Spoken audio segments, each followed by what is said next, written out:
Russell Wilson, how significant is his ankle injury? Pete Carroll says he's going to play. I suspect he misses some practice time this week, but it's not something that I got the impression from the Seahawks and their personnel department that they were scrambling to sign multiple quarterbacks or anything like that. They feel at this point fairly confident he's going to be able to go. I haven't heard anything yet to the contrary. Obviously, Wednesday and Thursday, when people start practicing and working, we'll know a little bit more.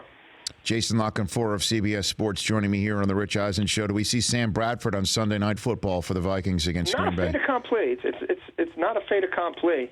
Zimmer is not averse to winning ugly and just sort of doing what's comfortable and gutting it out. And he was fairly effusive in his praise of Sean Hill. So I don't know that that's necessarily something that automatically happens right away. I think the bigger issue there is whoever's quarterbacking is a caretaker. They got to figure their run game out. I thought that would be a game where the quarterback really wouldn't matter because Tennessee is not a very good defense, and you'd think that Minnesota could impose its will.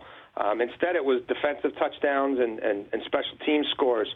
So I think if you ask them what their concern level is for different things, part A of any solution there has got to be we need to be able to run the ball like a top 5 team. Well, certainly like what we saw last weekend. Certainly having the threat of something deep or some passing game that's somewhat vertical would help out. I mean, we saw that in many ways, I guess, with the Steelers last night. I mean, where D'Angelo Williams early on was being stopped, but once the Antonio Brown show started, things opened up for him, and you'd imagine that would be the case if Goff can perform vertically for the Rams. It would open things up for Todd Gurley. What about Cam Newton here, Jason? We're going to see the Carolina Panthers get back out there for the first time since the roller derby that it looked like sometimes on Thursday Night Football. Do you think this is going to be something that the refs start throwing more flags and pay more attention to when Cam Newton's hit above the neck here?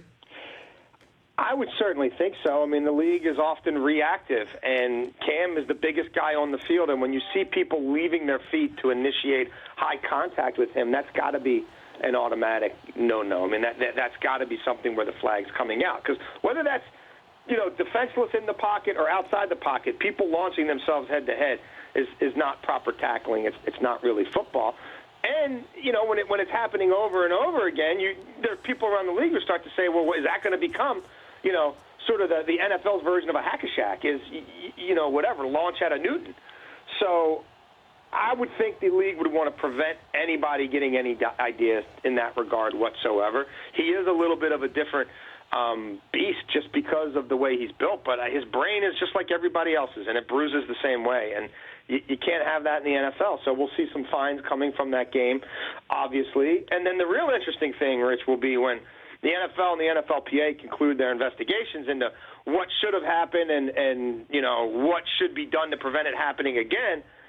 If they can agree themselves, if this goes to the third party, and then if that third party makes any determinations about penalties regarding the Carolina Panthers. The Rich Eisen Show, weekdays at noon Eastern on Audience.